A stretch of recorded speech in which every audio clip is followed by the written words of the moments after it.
Pandemic Aftermath. By AS Geek 2012. Chapter 6. Hard Decisions. Sam Kelton peered through his windshield at a landscape that was only superficially familiar. The cars and the people were there, all traversing southbound Wadsworth Parkway in northwest Denver on a Friday morning as if ETS had never happened. Yet there were little things, and not so little, that threw him off. One was the traffic.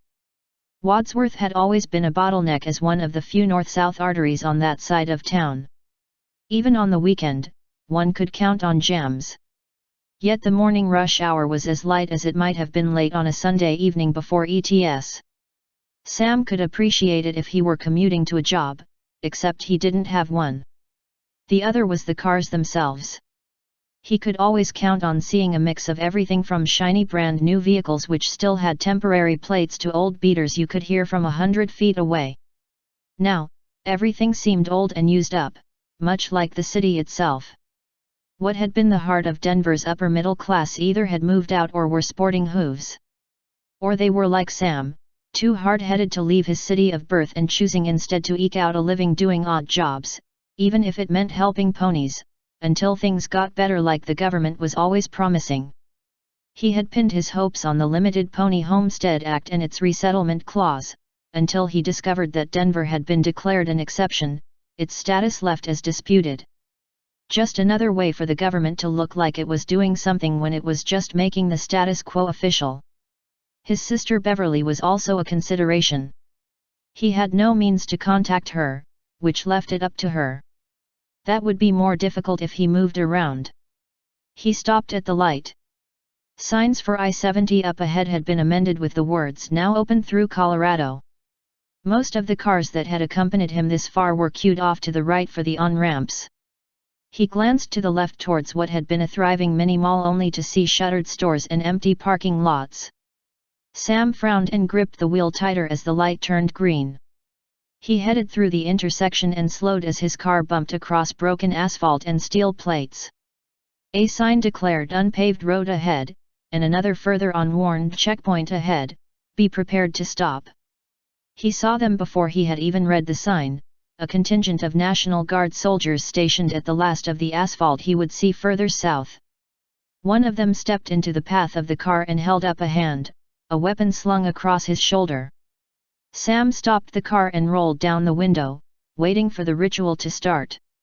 "Good morning, sir," said the soldier.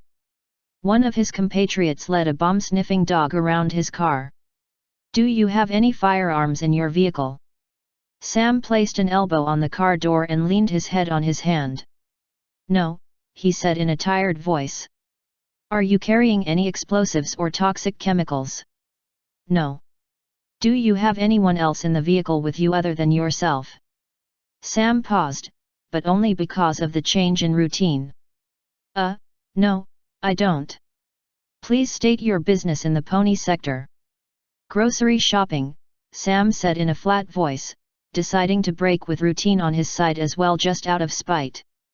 Normally he would have answered business transaction, which was one of the accepted standard responses. The soldier simply nodded in response.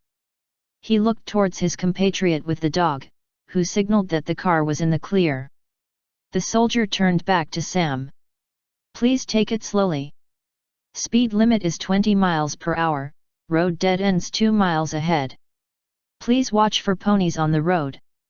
Have a good day, sir." "Whatever," Sam muttered as the soldier stepped back and waved him through. Sam eased the car forward, which lurched twice as it rolled off the ragged edge of the asphalt and onto bare dirt. He remembered the last time he had traversed this street before it became part of Ponyland USA, as he and most other similarly disgruntled humans called the Denver Pony Sector. Back then, the street had still been more or less navigable, as the ponies had been content with ripping up only the center median.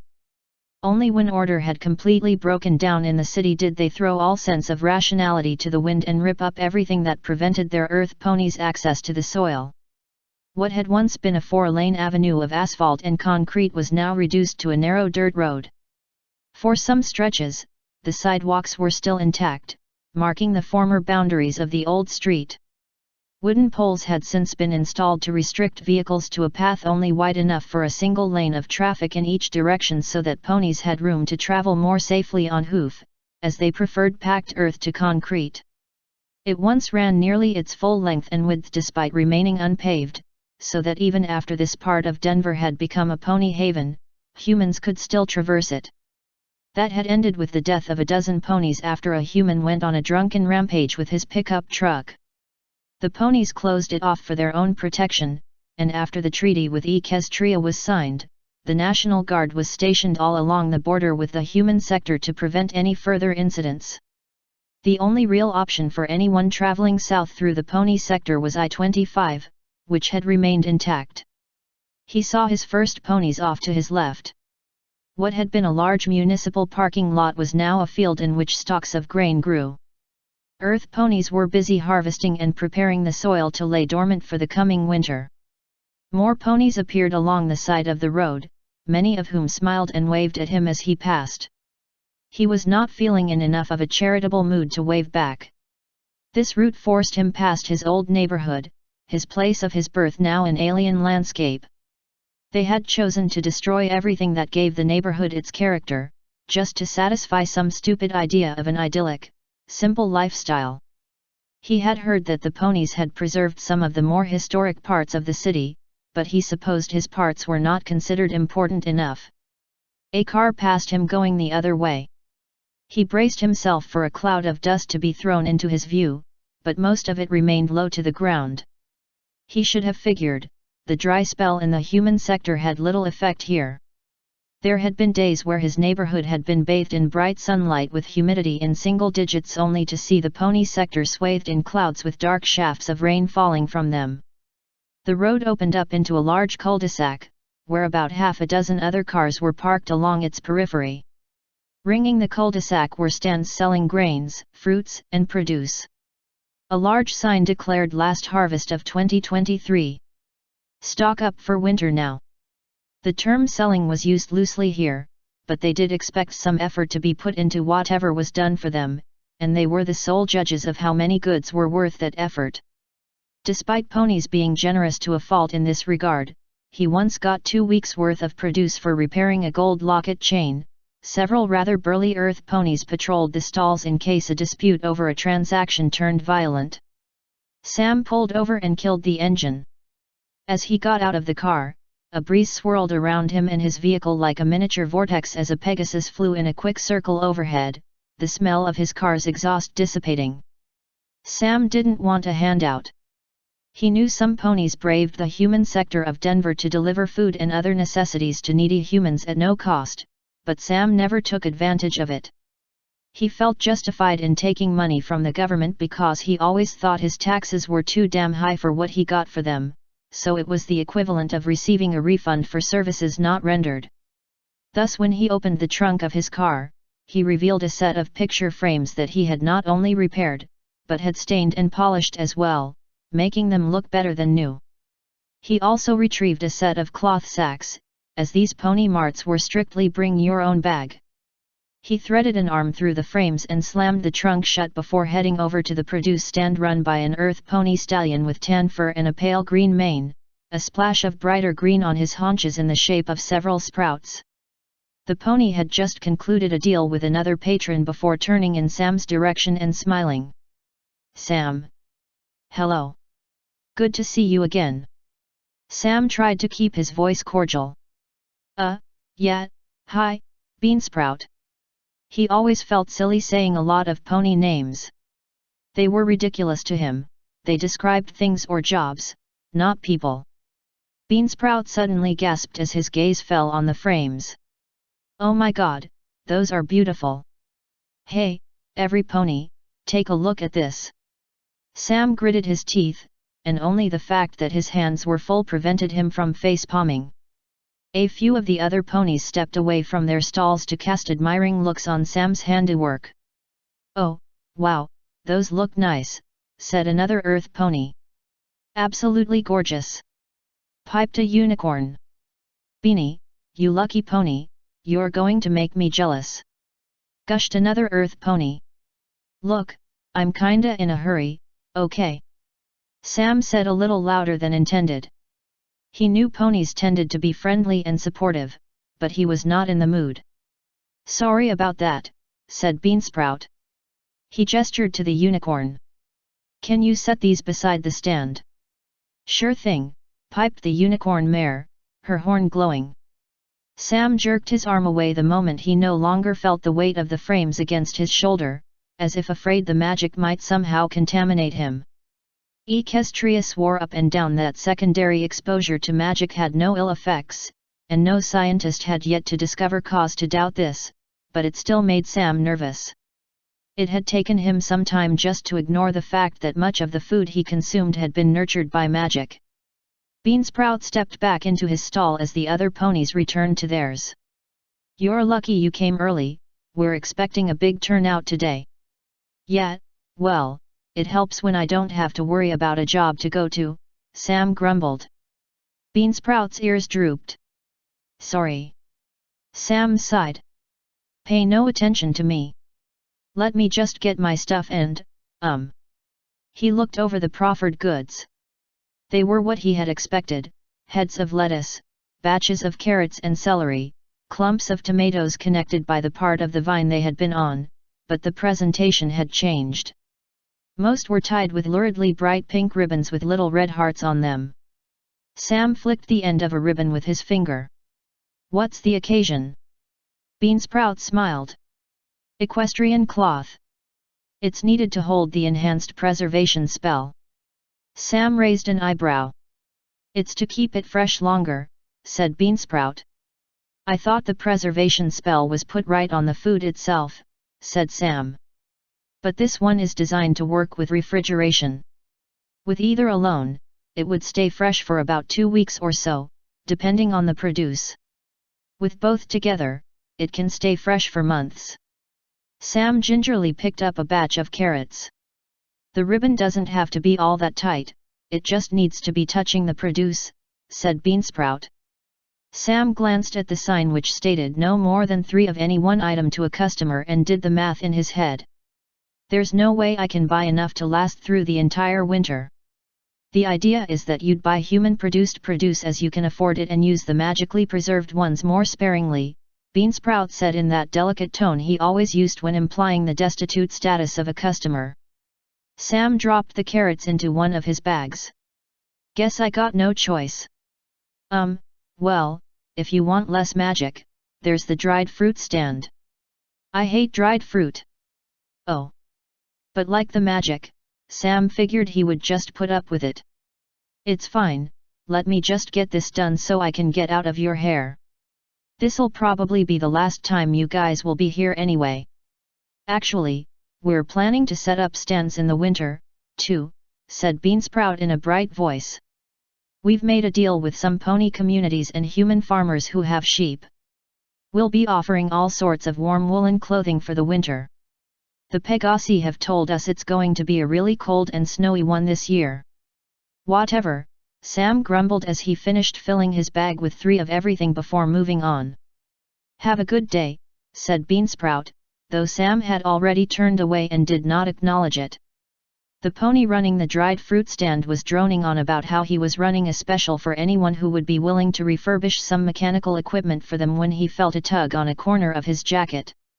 Sam turned his head to see a unicorn with a yellow coat and violet mane standing nearby, both her horn and the edge of his jacket glowing. He managed to resist the urge to beat at the jacket as if to put out a fire when the glow faded. Are you Sam Kelton? Said the mare. Sam hesitated. Yeah. Can I speak with you for a moment? Yeah, fine. The unicorn's eyes flicked from side to side. Not here, you need to come with me. Sam eyed the unicorn warily. What's this all about? The unicorn stepped closer and said in a lower voice, not with all these other people around. This is important. What's the matter, Wildy? Asked the proprietor of the fruit stand. I'll tell you later, the mare said before turning back to Sam. I just want to get out of earshot of the crowd. Sam frowned. He had half a mind to tell the unicorn to fuck off. The little pony must have sensed his reluctance, for she gestured for him to bend down. Sam liked this even less, but it was better than going off somewhere with a stranger. The unicorn leaned forward and whispered in his ear. "It's about your sister, Beverly." Sam bolted upright as if zapped by an electric shock. "What? What about?" "Shh!" the mayor hissed. "Not here. I said, come with me." Sam clenched his jaw. "Fine." The unicorn led him away from the pony mart, and an uneasy quiet settled over them as they headed down what was once a road intersecting Wadsworth, marked by dead streetlights and strips of concrete sidewalk that the ponies had yet to break up. "My name is Wildflower Springs, but every pony calls me Wildy," said the unicorn. "What's going on with Beverly?" said Sam. "I haven't heard from her in months, not since she supposedly ran away from a partials camp." "Not supposedly," said Wildy. "She did escape, and for damn good reasons." "What in the holy hell for? She hasn't rehumanized yet." Wildy's ears flattened. "For once I wish I could talk to a human who didn't think that was a cure-all for." Wildy cut herself off. "All right, never mind that. Look, I won't bore you with details, she can tell you herself. She's headed to Denver and wanted to make sure you knew she was coming. She asks that you keep it quiet." "What the hell is with all this cloak and dagger?" Sam demanded. "Beverly's always been a private person, but this is ridiculous. She's had a hard time of it both in that camp and ever since she escaped," said Wildy. Sam resisted the urge to say, or even think, that Beverly had been a bit of a flake even in the best of times, but that was hardly her fault. Years of verbal and emotional abuse from an alcoholic father would do that. It would have been compounded with physical or even sexual abuse, had Sam not stopped it by slugging his old man in the jaw. "Where is she now?" Sam said in a lower voice. "They're taking refuge in a pony community south of the city." "Refuge? You make it sound like Beverly is on the run or something." "That's because she is." "Who the hell from?" Wildy frowned. "Your government, of course. They don't like partials running around unsupervised." Sam raised an eyebrow. "My government? Last time I looked, this was all still American soil." "Don't go there," Wildy deadpanned. "They're making a run for Ponypolis. I mean, the Denver pony sector. If you can come back to the market in another week when we're starting to sell winter garments, she'll likely be here by then. You're going to have to come to her, because they won't have a car by the time they get here." Sam's relief over hearing that Beverly was okay was tempered by what he saw as her foolishness on display. Had she simply rehumanized when she had the chance, none of this secrecy would be needed. Perhaps there was a chance to talk some sense into her yet. He wouldn't even have to drive her to the rehumanization center up in Fort Collins. Denver RTD offered free rides to anyone traveling to a rehumanization appointment, as required of all public transit systems by federal law. "All right, fine," Sam grunted. "I'll come back in a week." "Thank you," Wildy said in a voice that suggested she was glad this conversation was over. "I'll send word back that I contacted you, and that you know she's coming. She also has a friend of yours with her." "Hey? Who?" "Eileen McDermott." Sam sighed.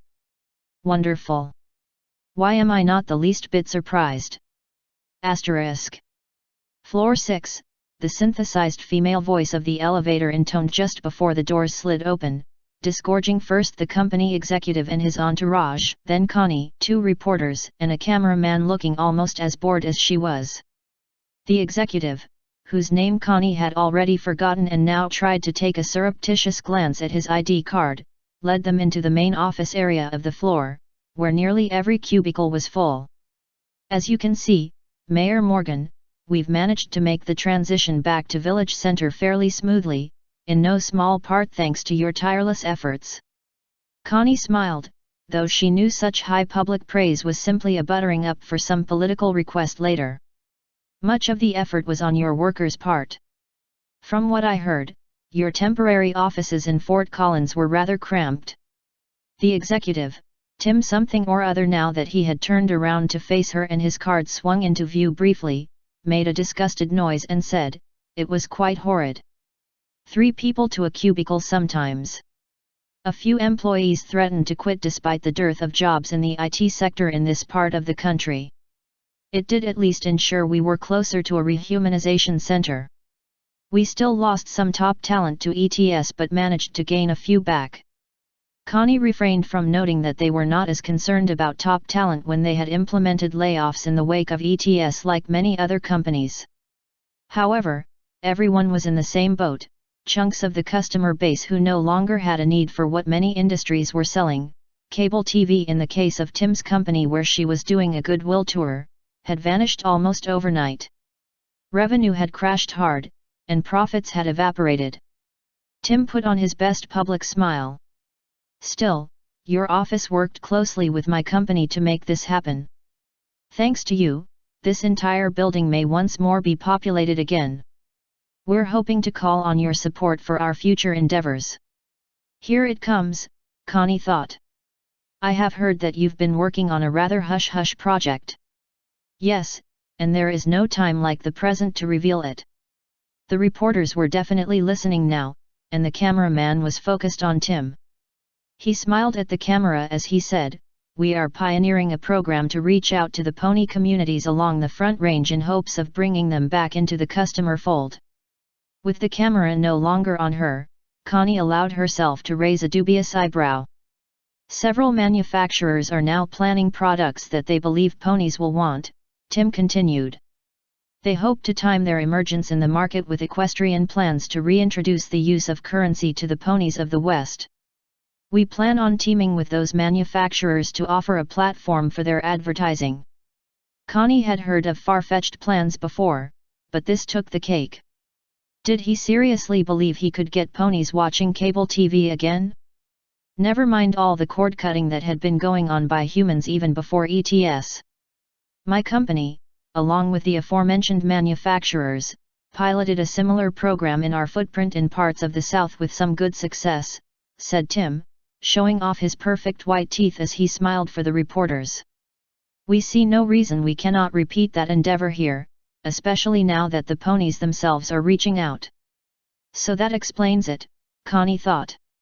She did know that ponies in the southern and eastern parts of the country were more integrated with human society. It still sounded like an overly ambitious plan. Tim turned to Connie, and she immediately put back her smile as the camera swung her way. "And this brings us to another reason why we sought to return to Village Center. What better place can we pilot this new endeavor but in the pony district of Greenwood Village?" Connie had to struggle to maintain her smile. Such a request should have come through formal channels, not announced in such a way as to make the evening news. Not that she had the ability to restrict any sort of business activities, but surely he understood how much under a microscope her municipality was?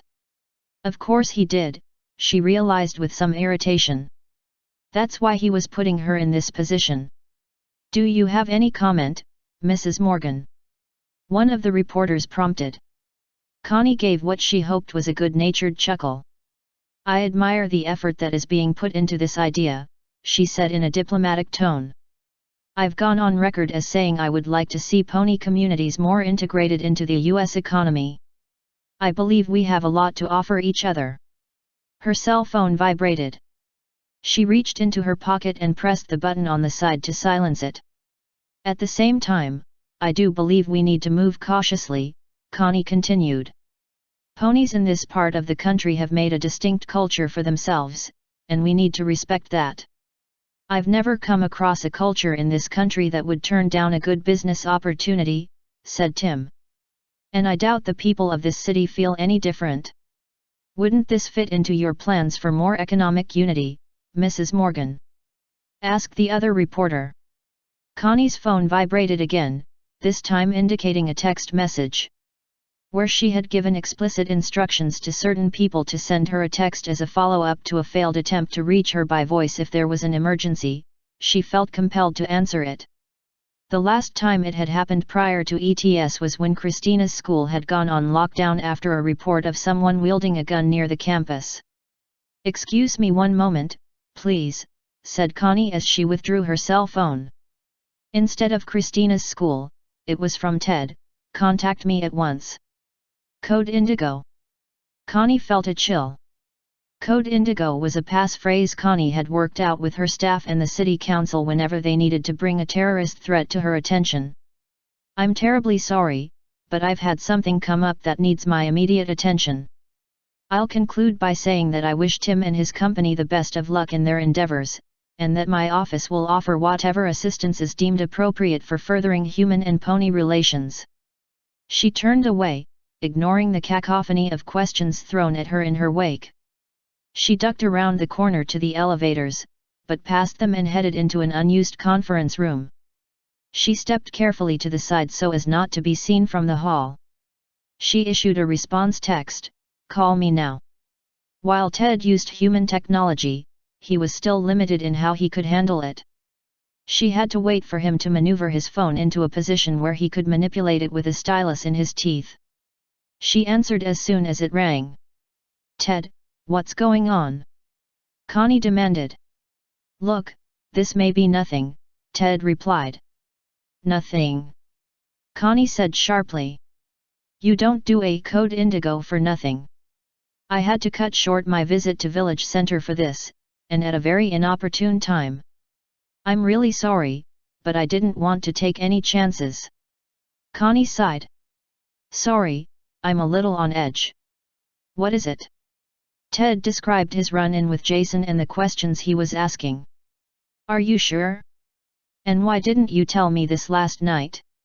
"I had to think about it for a bit, Connie," said Ted. "Realize the position I'm in. What if Wildie was right, and this is just a way to get info on that partial?" "Ted, I don't care what your feelings are about that partial, your first duty is to the citizens of this city. Especially in cases like this, where someone with possible terrorist associations was at such a large gathering. And if this was just a fishing expedition, then let it be one," said Connie firmly. "I cannot fail to act in a situation like this. There isn't even an obvious threat.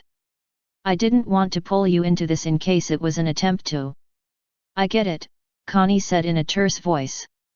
"And I appreciate you trying to shield me from an operation that I should never have known about in the first place," she added in her head.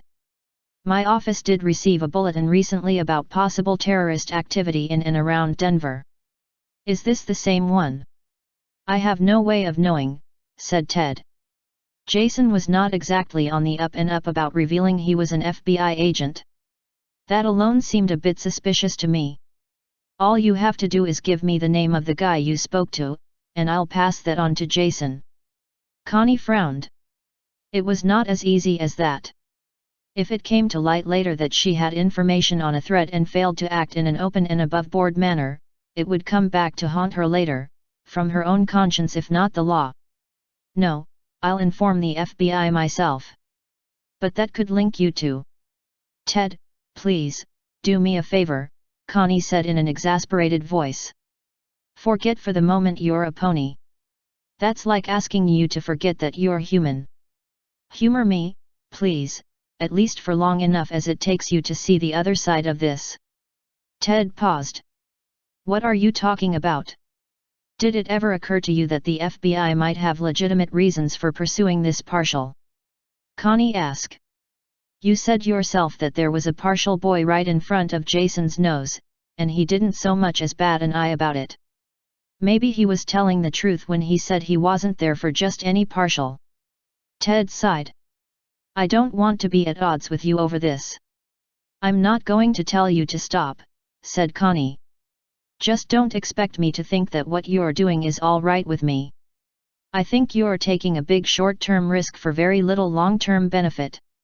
"I want to at least have the chance to talk to her myself," said Ted. "I want to hear her side of it. Maybe that will give me some idea who's in the right." "That's your prerogative. Mine is the security of this city." "I understand," Ted said in a low voice. I do care about that as well. I wouldn't be talking to you now if I didn't. I know, said Connie in a softer voice. I care about humans as well as ponies. I believe you, but I do admit I feel you sometimes need to see the bigger picture. I told you I wasn't cut out for politics, Ted said in a glum voice. It's not about politics, said Connie. We'll talk about this more some other time. I need to get back to my office. All right. Again, I'm sorry for not informing you sooner. All Connie could think of at that moment was Ryan looking at that banner for the Magic Craft Fair, her hand tightening around the phone. It's fine, she said in a terse voice. I'll call you over the weekend if I haven't heard from you by then. Asterisk. Sam was grateful for the preservation spells on the produce, as his other errands that morning took him longer than he had intended. The line at the unemployment office had been out the door and down the street, and he almost decided to forego his monthly check-in, but he needed every cent of the pittance the government doled out. He got back to his apartment building in time to catch his neighbor Ron sitting on the steps as he always did every day about this time. The kindly older gentleman smiled at Sam's approach. Good afternoon, Samuel, he said in a faint Italian accent with hints of his New York upbringing. Hey, Ron, said Sam. How are you holding up? Best as can be expected. You look a little tired. Ron chucked. I've been tired for the last 10 years. Well, I suppose more so than usual. Doctor changed my medication again. My blood pressure's been edging upwards. Did you ask him about the angina? Ron smiled. Please, don't fuss over me. Sam wanted to argue he had every right to fuss over the old man. He told himself it had nothing to do with wanting to prove that humans could be just as caring about each other as ponies were. Just concerned for you, that's all. I appreciate it, son, but I'm doing fine. Ron looked over the bulging bags of groceries. Seems like you had a good haul. Just stocking up for the winter, said Sam. Did you? I had my nephew drive me down there a few days ago. I should be set. Sam hoped so. Ron could be frugal to the point of near poverty. He hid it well, but he was too prideful to ask for handouts, despite being at the age where Sam felt he had earned a free ride. Ron had worked many hard years on dangerous construction projects for various city governments, including the long-running Water Tunnel No. 3 project in New York. I do admit, I like traveling to the pony sector, said Ron. I breathe a little easier there. They even offered to put me up in their lands. Are you going to take them up on it? Sam asked. Not likely, said Ron. I'd only be a burden to them. They're so much into self-reliance, and I don't want to disrupt that. Despite the old man's words, Sam swore he heard a bit of wistfulness. Pony transformation supposedly made a person healthier. Would it have cured Ron's heart and lungs? Would it have given him an easier life in his waning years? Even ponies were not young forever, they had a more or less normal human lifespan but aged more gracefully, making them seem as if they lived longer. It wasn't like Ron would be compensating for his own mistakes. He had emphysema, but he had never smoked a cigarette his entire life. His lungs had been ravaged by poor ventilation and faulty safety equipment on one long-term project. He had even won compensation as part of a class action lawsuit against the construction company. Everything okay, son? Ron asked. You seem upset. Sam shook his head. Just some of the stress getting to me. I should head inside. Ron nodded. I saw your brother Larry enter just an hour ago. Sam smirked faintly. Thanks for the warning. He headed up to his apartment. Before opening the door, he could hear that the TV was tuned to a football game. Sam found his older brother seated on the sofa, his legs stretched out with his feet on the table. A beefier version of Sam, he had darker hair and more rounded features. His arms were thick with a combination of muscle and fat. Larry grinned and lifted his can of beer in a salute. Back with more pony food. Sam had given up trying to correct his brother. Pony food was a term more appropriate for items that ponies ate that humans would normally not, such as hay. People like Larry used it for anything the ponies provided. Yeah, which I need to put away. I'll be making a salad with lunch. You're welcome to some of it. Larry snorted and shook his head. Nah, I'll stick to real food, thanks. Sam just shrugged as he headed into the kitchen.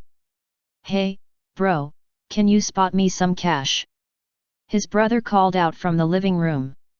Sam sighed. So that was the reason for Larry's visit. He had his own place, but often had trouble paying the utility bills despite government assistance. Sam did not reply right away. He put everything into the fridge, grabbed a beer from the stash Larry had provided, and took a long drink before heading back into the living room. You'd have more money if you did what I do. You mean take handouts from the ponies? Yep, that solves everything. He raised his hands and splayed his fingers. Poof! All your problems gone. Magic. Sam glanced at his brother. Other than the fact that his dark blue eyes had edged very slightly towards cyan, or that he could sometimes guess the temperature to within a degree of accuracy, there was almost no way to tell he had once been partially transformed. He had been in Beverly's exact position, even in the same camp, but where Beverly had become far too enamored of her pony friends, Larry had taken the decision to give up his mane, tail, and wings to be human again. Larry lowered his arms. Dude, I'm getting worried about you. Sam shifted his eyes to the TV but watched without really paying attention. I'm touched. No, I'm serious. You're getting too chummy with those ponies. Only so I have food on the table. Oh, and news flash, brother. He held up the can. This isn't food. Larry smirked. Didn't see you passing it up when you had the chance. Only as compensation for everything I've already given you. Larry's smirk faded. You don't have to, you know. Yes, I do. Your family. Is that another ponyism? You need to stop putting that spin on everything I do or say, Sam snapped. I've been concerned about family ever since we were kids. You remember those days, right? No, wait, you don't.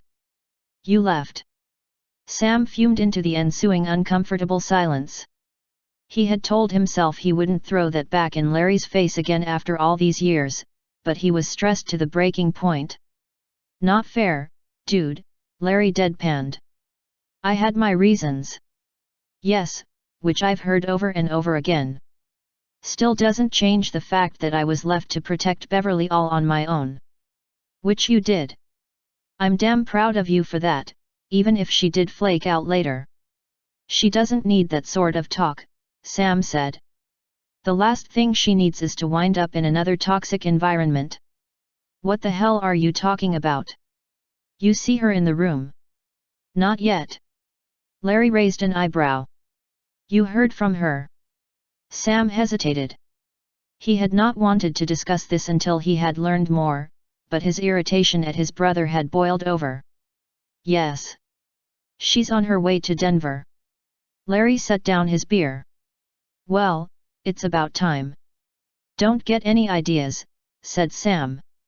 I don't think she's coming here to rehumanize. At least not until we talk some sense into her. Sam had every intention of talking to Beverly at great lengths in hopes of convincing her to rehumanize. Perhaps she really had decided to do it but wanted her brother around for support. Only then did he pick up on the key pronoun in Larry's statement. Did you say we? Of course I did. Sam shook his head. No, I'll talk to her. It's not like you can stop me. I'm her brother, too. Sam clenched his teeth until the words "you had your chance to care about her" were no longer in danger of reaching his lips. I've already been told that I have to go to her. I have no idea if she would ever want to come here. You have to find a way to get her to this side of town, said Larry. Why? Because I have friends who can help convince her to rehumanize. Sam frowned. You don't mean those goons with Humanity First, do you? Stop listening to pony propaganda, Larry said. They're just an activist group. I don't want to get involved in politics, either. Dude, they cross party lines, said Larry. Democrats, Republicans, Constitutionalists, Green Party, you name it. They all want the same thing, America for the humans. As much as I want Beverly human again, I won't have her strong-armed into it. Again, that's just propaganda. Humanity First just wants human matters to be front and center. I mean, come on, we were here first, and we've been here for thousands of years. Millions if you count our caveman days. It makes sense that they want to see as many ponies and partials become human again. Sam set down his beer and folded his arms. As much as he wanted help in making his sister see reason, he didn't want her to become a political chess piece. Humanity First tended to take each rehumanization as a triumph for their cause that they loudly proclaimed in the press. Larry, I swear, this needs to be kept quiet. Larry smiled. So you'll do it? You'll get her to come here and let my friends talk to her. Only on the condition that Beverly doesn't get put in the public eye. She was always a private person to begin with, and I doubt she wants this to become a three-ring circus. That won't be a problem, said Larry. Sam could not help but think something was fishy here. Until then, Larry had treated Beverly as a lost cause, as if she simply had ceased to exist once Larry had rehumanized and did what Larry did best, get the hell out of Dodge with no regards to anyone else. What's in this for you?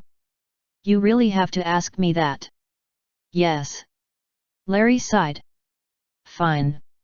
I do get some compensation for helping them get more rehumanizations.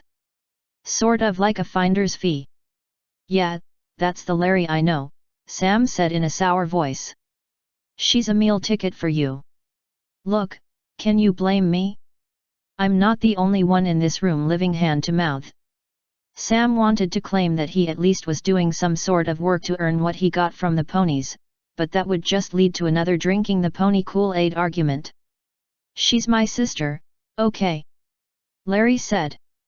Fine, you want me to admit I didn't do shit to protect her against our old man? Okay, you win. I admit it. Happy, now? Maybe this is my way to make up for it. Sam remained silent, his mind and his stomach churning. She needs to be human, Larry said. What other choice does she have? No one in their right mind is going to let that transformation spell back on American soil. She's not going to get to be full pony no matter how much she may pine for it. You seem to have a lot of insights into someone you haven't seen in a long while, said Sam. I remember some of the stuff she talked about when we were in the camp, and I can take some guesses from there, said Larry. So what about it? Can I tell my friends to start planning for this? Sam paused for a long moment before finally saying, all right, go ahead. Asterisk. I need an assessment from you, Matt, said Wendy Rock on the other end of the phone. How long can we keep things under wraps? Matthew leaned back in his seat. We're well beyond that now, Wendy. They've already requested a press conference ASAP. A press conference? You're not going to allow it, are you? That's ultimately up to you, said Matthew. I would recommend granting the request. You cannot be serious. I feel we have little choice in the matter. Until matters change, they are to be considered guests and diplomats. Do not use the word diplomat outside of private correspondence, Wendy admonished. That term carries far too many implications. Wendy, we've known each other for years, said Matthew in a voice of forced patience. You helped get me this position. You know I don't just shoot my mouth off to anyone who would listen. Matthew frowned as that statement reminded him of what had put him in a testy mood.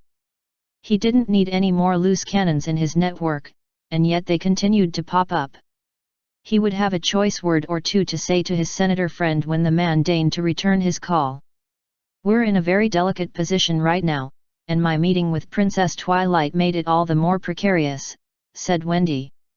"The scuttlebutt is that she put you on a deadline. She put all of us on a deadline. Come hell or high water, you're going to have that alicorn as a guest come Monday." "All the more reason to tread lightly," said Matthew. "Give them what they want for now. Let them say their piece. We don't need even more sympathy drummed up for them. It makes my job a lot harder." Matthew had known Wendy long enough to understand she was not just referring to rehumanization. Like him, she understood there were far bigger implications than whether or not another tiny handful of ponies came to their senses and rehumanized. "Yes, but the last thing we need is an angry equestrian princess on our hands. Which is exactly what we will have if we treat our guests like prisoners. I wasn't advocating that you do, just perhaps drag your feet a bit on giving them access to the media. Maybe you could cite security concerns." Matthew's lips curled into a tight smile. "I would, but our head of security is simply too good at her job. She also has a great deal of pride, and I would rather not risk damaging it, not when I may need her help for other operations." Matthew had long since realized that his best plans were only as good as the people around him who, either knowingly or not, assisted in reaching his goals. Tanya was his best in that regard, and he had no intent on jeopardizing that. "Matt, I need to make something very clear to you," said Wendy in a somber voice. "I've spoken with some other officials in strict confidence. We believe Princess Celestia may be about to renege on her promise not to tread on American sovereignty." "And why is this a surprise to you?" said Matthew. "But they've adhered strictly to the treaty until now." "Because until now they didn't have what they wanted, which is the majority of American ponies rising up in revolt. Maybe it isn't the kind of revolution with weapons and warfare, but it's a revolt nonetheless." Wendy remained silent. "This is what I had warned against from the start," Matthew said. "I knew this would happen the moment we passed that Homestead Act that gained so much praise from Equestria.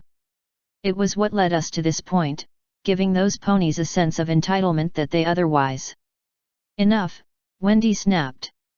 "You've made your point." "I hope so. I get tired of repeating myself. The problem is, we don't have much leverage right now, and we don't have the time to gain any." "Don't count us out just yet," said Matthew. "I really shouldn't ask, but does this have anything to do with these special projects you've been working on?" Wendy asked. "They do, and any one of them may bear some fruit rather soon. So long as there are no more screw-ups like the other day," he added in his head. "I'd ask for the details, but you require plausible deniability." "Yes," said Wendy. "You're already exercising far more leeway than is usually granted to a recovery area director, and people are starting to notice." "All the more reason for me to make nice with the Pony Council," said Matthew. "At least until you can go back to what you were supposed to be doing in making people not notice." "Give me a break," Wendy said in a testy voice. "I'm juggling multiple balls right now." The phone chimed. "One moment." He tapped a button. "Yes, Kelsey." "I have Senator Maxton on the line, sir," said Kelsey. "I'll be right with him." Matthew switched back to the first line. "Wendy, I have to go, I have a call coming in I've been expecting. I need a decision from you." Wendy sighed. "All right, fine, let them have their press conference. I'll likely be up all night doing damage control, but so be it." The call ended abruptly, and Matthew switched to the other call. "John." "Yes, hello, Matt," said Colorado Senator John Maxton. "I've been meaning to return your call but—" "John, your man Ryan is an idiot," Matthew declared. John paused. "Now wait a minute, he's not. The one day he decides to go into the pony community in Denver and start his pro-human pontificating, and who is the person he happens to pick as his sounding board? The goddamn mayor of Greenwood Village. Now see here. Seriously, is he trying to get himself noticed by my office?" Matthew said. Because he's doing a damn fine job of it. All right, that's enough, said John, his western drawl more pronounced when he was upset. First of all, he's not my man in any sense of the word. Your organization seems to find him useful. Only in a very peripheral fashion, said John. He is not a formal member of Humanity First. Not considering his questionable associations. You can drop the act, John, no one is listening in on this line. Have you seen the news lately? John said. The Pony Council is all anyone can talk about. All the polling shows a lot of sympathy for the ponies. I don't give a damn about polls, Matthew declared. Sometimes humans can be as bad as ponies when it comes to a herd mentality. Public opinion is volatile and ephemeral. It will pass. Now what I need to know from you is this, can Ryan be counted on to pull through when needed? John let out a windy sigh. I don't know. Find out, and soon. Only if you can keep the heat off me, said John in a low voice. Your service has its agents poking around all over the human sector of Denver. They know something is up. Matthew knew John was exaggerating, like a typical politician. Heller and his pony sidekick were the only ones actively investigating. He had made sure not to give them any more resources other than what could be put towards apprehending the fugitive partial, and he made it quite clear what he considered their priorities to be. Level with me, Matt, said John in a slightly nervous voice. Does the FBI have anything on Humanity First? Or me? I can't comment on an ongoing investigation, said Matthew in a neutral voice. Oh, blast that! What did you just say about this being a private conversation? The last thing Matthew needed was John getting cold feet. Telling him that a solid case had been brought against the organization would not help. He could at least assuage some fears. I can safely say your name has not come up. Well, at least that's a relief.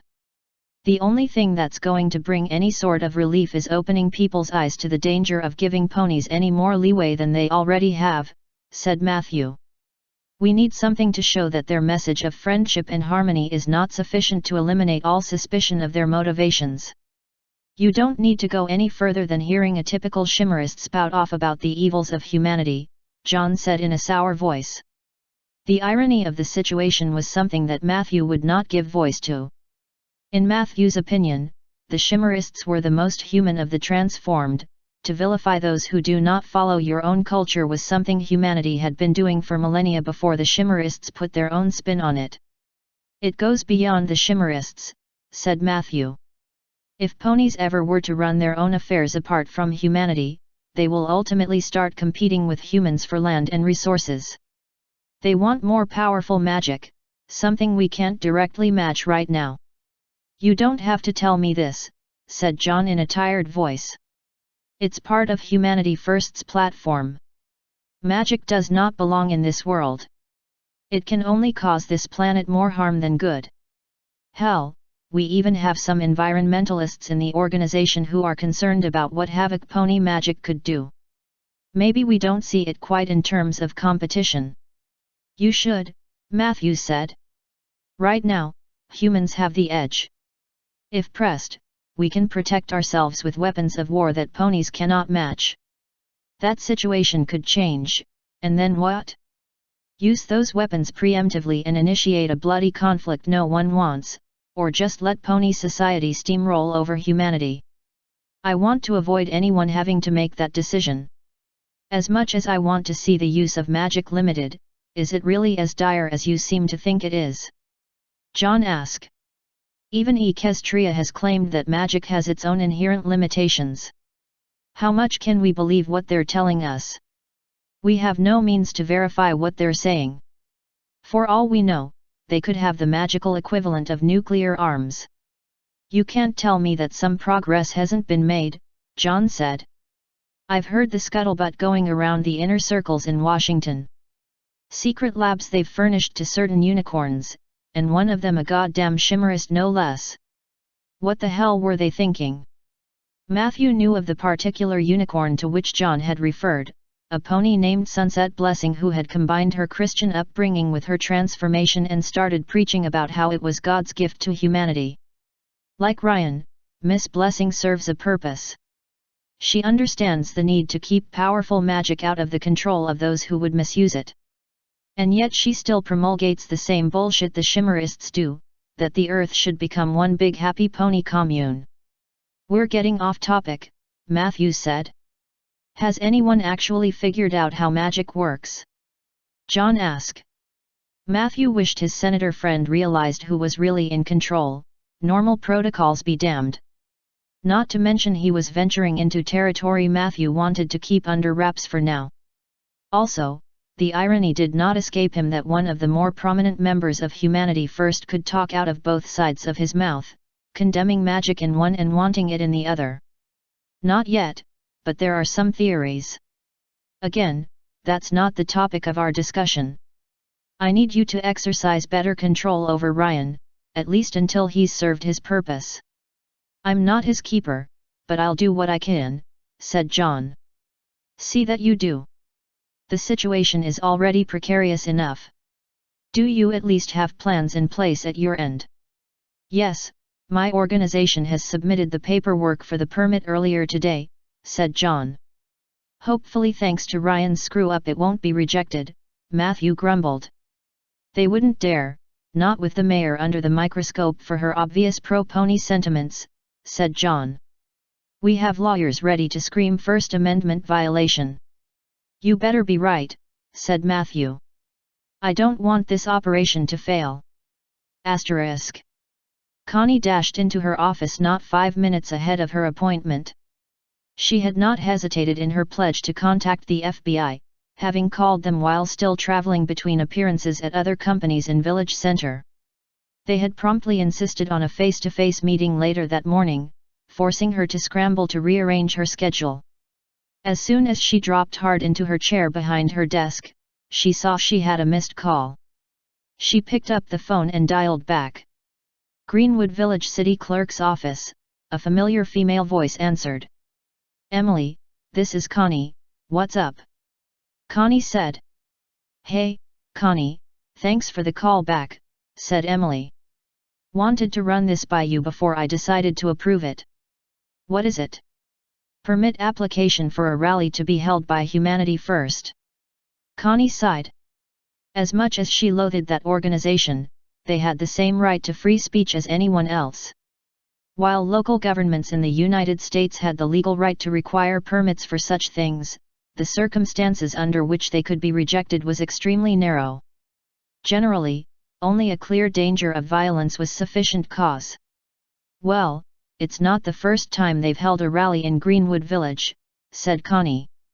They've always been peaceful affairs. Any idea who'll be speaking? Senator John Maxton is the one running the rally. Connie rolled her eyes. He was the most bombastic of the lot, but that was not sufficient reason to deny it. I don't see any reason to reject it. Well, there is one detail you might want to know, said Emily. The when and where. Oh. The when is this coming Monday. The where is Village Center. Connie frowned. Near the Magic Craft Fair. We mentioned that to him, said Emily. We strongly suggested he pick a different time or a different place. His office's response was that they considered the fair to be the equivalent of a rally for the pony right to use magic, thus his would be a constitutionally protected counter-rally. Connie covered her eyes with her hand and leaned back in her seat. There's no way a simple fair can be considered a political message. He's really stretching things to get what he wants. You do have the option to reject it on the basis of security issues. A knock came at the door. One moment, Emily. Connie lowered the receiver. Yes. The door opened slightly, and a man in a suit peeked inside. He flipped open his wallet and revealed an FBI badge. Connie nodded and gestured for him to come inside. I'll be with you in a moment. She raised the receiver as the man took a seat. Sorry, my appointment just arrived. Yes, I could reject it at the risk of the political fallout it will cause. I'll be seen as trying to silence the human side of the debate. I don't envy you, said Emily. If we go strictly by the book, we would approve the permit with the provision that we step up police presence at both events. We'll just have to go with that, said Connie. I'm disappointed that they chose to spoil what could have been a nice event designed to show people that they don't have to fear magic. Okay, I'll get it approved, and I'll notify the Greenwood Village PD, said Emily. Thank you. Let me know if there's any complications. Connie hung up and turned to the agent. Apologies, it's been a busy day. I understand. The man held out his hand. Agent Anthony Heller. Connie shook the man's hand. Do I know you? Your name sounds familiar. I was in charge of the FBI investigation during the ETS crisis, said Anthony. Your office was likely contacted by mine at some point. Yes, that must be it. Connie tilted her head. Is this threat so dire that it's brought you into it? Let's just say I decided to take a different career path after the crisis. I run only the Northwest Denver office at the moment, by my own request. Connie could understand that. Before ETS, she had the opportunity to run for the state senate but had turned it down. She preferred to continue working at the local level despite the lesser prestige.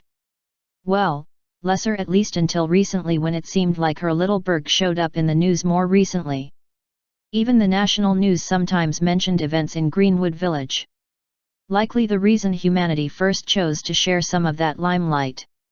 In either case, we take all threats seriously, said Anthony. My office was informed that you may have met a person of interest in several FRD-related activities. We talked only for a few minutes, said Connie. Enough to realize he was rather adamant in his pro-human stance. Did you get his name? Ryan, said Connie. He didn't give his last name. What specifically did he talk to you about? Connie recounted to him as many details of the conversation that she could remember. Anthony dutifully made notes as she spoke. So no overt threats were made, or anything indicating he had some sort of purpose or action in mind. Not that I could tell, said Connie. Though I didn't care for his parting words. How did you feel through the conversation? Connie thought that was an odd question. Most of her experience with law enforcement suggested they were more interested in hard facts rather than emotional impressions. I can't say it was pleasant, she said in a low voice. Anthony leaned forward slightly. I know this is an unusual line of questioning, so please bear with me. Can you recall exactly how you felt around him? Connie looked thoughtful for a moment. I'm not sure I felt much of anything, other than distaste for his stance. Are you quite sure? Yes, well. She shivered slightly. Maybe I was wary, but not until my daughter showed up. She's a pony, so naturally I was protective of her. And you said your daughter's teacher. Anthony consulted his notes. Peach Blossom also expressed some anxiety. Yes, but she said he's harassed ponies before. Anthony nodded. So you said there was no overt threat, yet you felt wary. So no action he took made you believe there was a physical threat. Connie thought back to that part of the encounter, and she shivered again. Had the man spooked her more than she had thought? She and her family received the occasional death threat from anti-pony people, and it had never sent such a chill through her as recalling Ryan did. No, not really, not until his final words. And did the effect linger? She recalled how she had needed some comfort that night from her husband, or even her reactions now. Yes, it did. May I ask where you are going with this? It would be hard to explain, said Anthony. I'm working on a hunch that my partner had after he spoke with Councilman Miller. Some of the details are sensitive due to this being an ongoing investigation. He flipped back in his notes. I understand you have a pony event scheduled for this coming Monday at Village Center. Yes, and now that you reminded me about that, I did see Ryan looking at a poster for it. What security do you have planned for the event? Anthony asked. The normal routine, said Connie. obvious police presence to maintain order, and the Pony Sheriff's Office in the 1st District will be sending some of their officers as well. I should also note something else. Just before you arrived, I was informed Humanity First will be holding a rally on the same day near the same location. Anthony's eyebrows rose. Was that what you were on the phone about? Yes, said Connie. Should we refuse the permit? Legally, I have no grounds by which to advise you on that, said Anthony. And we haven't identified any one particular event as a possible target. I'll be contacting my superiors and see if we can arrange for some agents to be present at both events. Connie nodded slowly. Despite Anthony playing his cards close to the vest, she could tell something was up, and it had to do with that organization.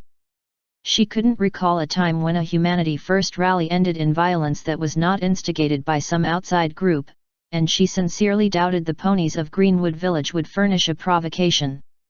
Can you give me the bottom line? Connie asked. What kind of danger are we looking at? Enough that we should consider rescheduling the fair. Anthony put his notepad away. That's always a tough call. Sometimes delaying an event gives the Bureau more time to root out a threat, sometimes it just scares them off and we get nothing. Where we currently have nothing pointing to a specific time and place, all I can say is, use your judgment.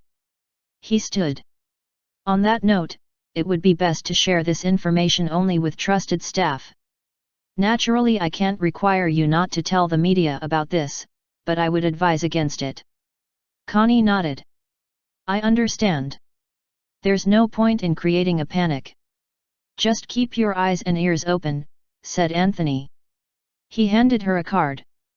This has my direct cell number. Don't hesitate to call me if something comes up. I won't, thank you, said Connie. They shook hands, and Anthony let himself out. Connie took a deep breath and let it go. Her motherly instincts wanted her to cancel the fair, but on the basis of what? The threat was vague at best.